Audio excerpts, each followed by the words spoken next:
আসসালামু আলাইকুম ওয়া রাহমাতুল্লাহ। হযরত আবু হুরায়রা হতে বর্ণিত রয়েছে, তাতে সন্দেহ হয় দেখিয়া লইবে।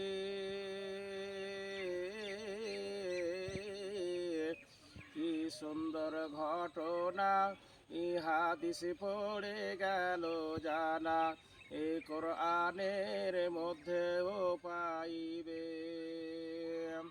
কোথা হতে ব্যক্তি এক পুছিল নবীর কাছে, কেন্দে কয় খিদার জ্বালাই,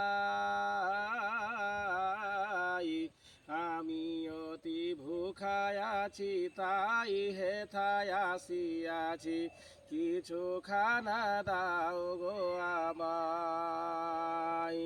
শুনিয়া তাহার কথা পাইলেন, শুনিয়া তাহার কথা পাইলেন বড় ব্যথা। এ নবী পাক দিলের মধ্যেতে,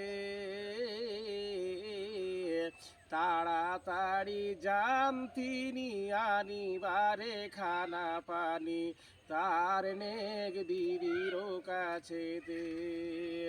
হাল ইন্দাকা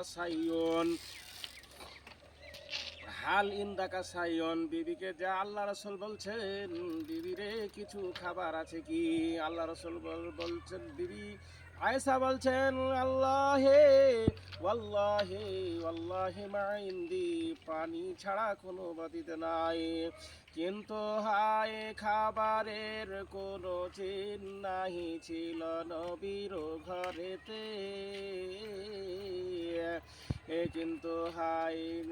কিন্তু হাই সেই দিন খাবারের কোনো চিহ্ন নাহি ছিল নবীর ঘরেতে।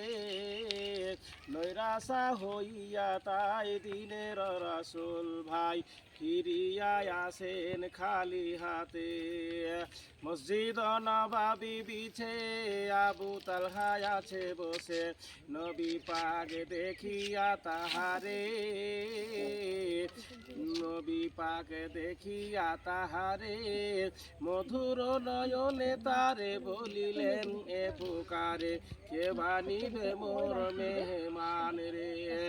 আবু তালহা দুনয়নে দেখিয়া নবীর পানে, আরজ করিয়া কইবানি, ও গো নবী দো জাহান, আমি আছি বর্তমান, রাজি আছি করিতে মেহমানি। আসসালামু আলাইকুম।